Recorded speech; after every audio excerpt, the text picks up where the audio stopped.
tifoseria bianconera, bentornati ao Finestra Bianconera. Como vocês viram, acabaram-se as balas. Quantas e quantas vezes aqui, quantos e quantos gols do Dybala aqui no canal eu comemorava com a máscara e com várias balas, né? Enfim, eu esperei um dia, não é que eu estou atrasado para fazer o vídeo, né? Ontem a notícia que todo mundo viu da não renovação, agora de maneira oficial, do Paulo Dybala.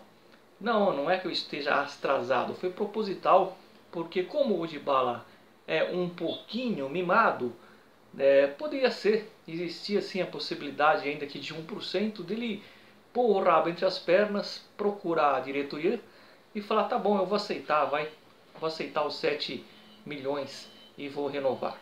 Pois é.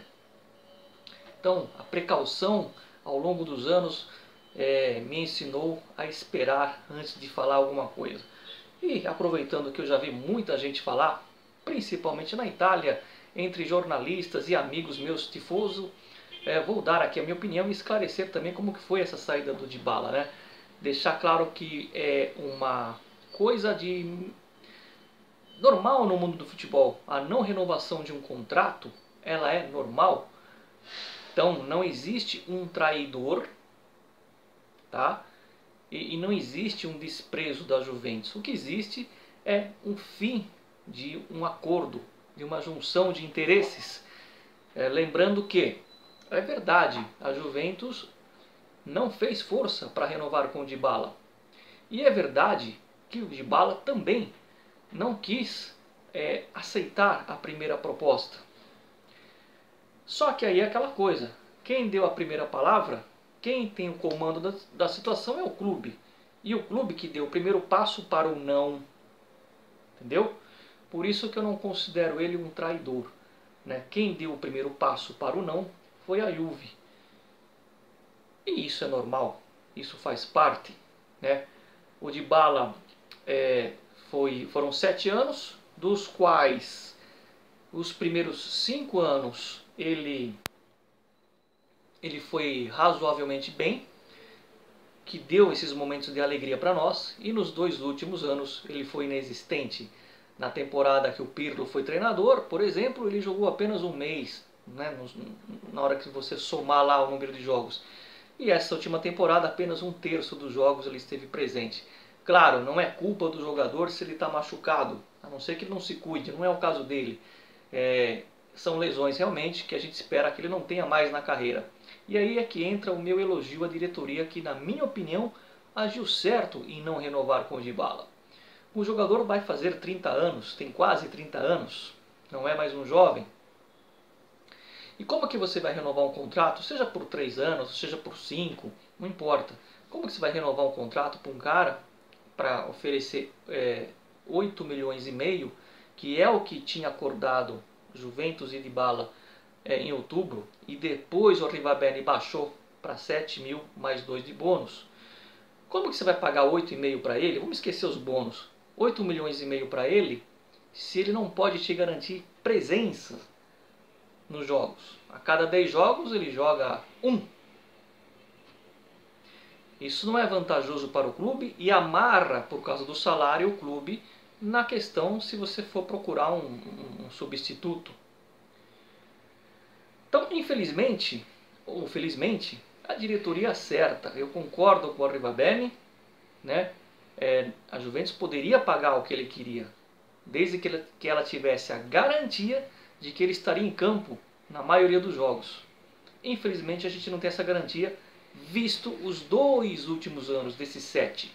Portanto, 5 anos foram legais e os outros 2 foram um desastre. Ninguém tem bola de cristal. De repente, num outro clube, ele tem uma sequência e não se machuque mais. Aí vão dizer, olha lá, liberaram o cara. Olha lá, o departamento de médico da Juventus não era grande coisa. Não é nada disso. Acontece que você calcula o risco e não vale a pena você correr esse risco. Porque a probabilidade maior é que, infelizmente, ele não tem essa sequência mais na carreira. E aí não vale a pena esse investimento. Então, ratifico, a Juventus acertou. a partir do momento, isso ficou claro nas palavras do Arrivabene, que a Juventus não ia nem baixar mais a proposta por falta de respeito ao próprio jogador, fica claro que ela não fez força para renovar com ele. Então, os dois lados não queriam muito. Essa que é a verdade. Se o Dybala quisesse mesmo, tivesse um pouco de paixão pelo clube, e não é obrigado a ter, mas como ele falou que tinha, ele podia aceitar ganhar menos. Mas por outro lado, o Juventus também não vai fazer a força que está fazendo nos bastidores, por exemplo, com o Morata. Está conversando com o Atlético para renegociar essa situação, baixar um pouco o valor, porque ela quer ficar em definitivo com o Morata. Então, quer dizer, não vejo nenhum tipo de polêmica, não foi a Juventus que chutou o Dybala e não foi o Dybala que é traidor. Simplesmente é um fim de ciclo que é normal no futebol, né? E a Juventus deu a primeira palavra, foi ela que deu o primeiro não. Foi ela que disse, eu não te quero. E o Dybala falou, eu também não te quero. Foi isso. Simples, por causa dessas questões aí. Não é por causa de parte técnica ou tática ou o talento do jogador, ainda que sejam lampejos. É por causa de sequência de jogos, ok? Isso tem que ficar muito, mas muito claro. Dito isso, ragazzi, a minha opinião, assim, claro que o momento que mais marcou, acredito que na maioria de vocês, tifoso, foi aquele jogo contra o Barcelona em 2017, em Turim, 3-0, que ele fez 2 gols, e aí o Chiellini fez o terceiro. Quer dizer, quando ele fez 2 gols, deu aquela sensação, a gente vai passar de fase, né? No primeiro tempo, fazer 2-0, a gente tinha uma defesa super forte, o Buffon lá atrás, o Chiellini, Bonucci, um paredão, o Basali.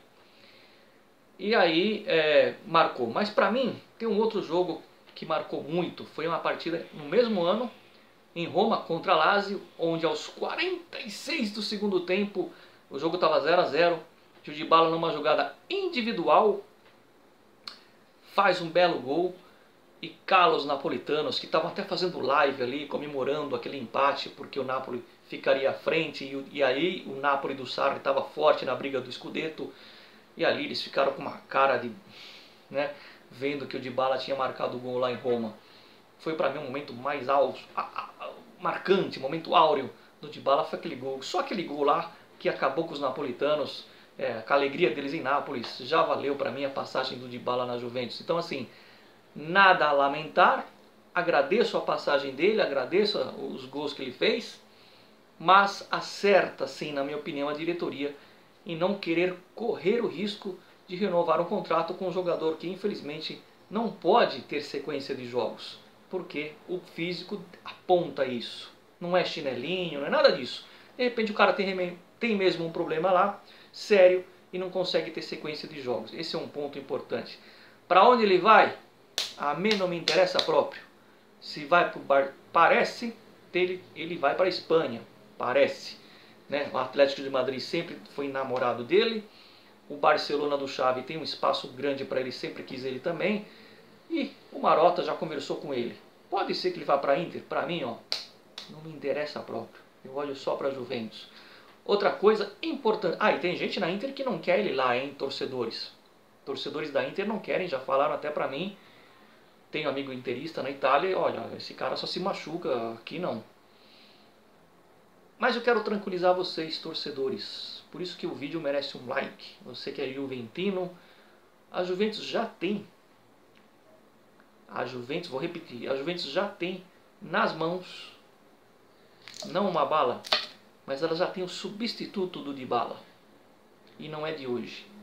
Eu não tenho o nome, mas eu tenho sim a informação certa que a Juventus já tem o seu novo jogador para a posição dele. Não tenho a mínima ideia de quem é. É isso, ragazzi. Eu confio no Arrivabene, confio no Cherubini. Obrigado, grazie mille Dybala, però non è stato mai un fenomeno. Ok? Ci vediamo ragazzi, sempre Forza Juve fino alla fine. Essa semana tem jogo da Nazionale, ai, Macedonia. Ci vediamo ragazzi, sempre Forza Juve fino alla fine. Forza Juve. Ciao Dybala.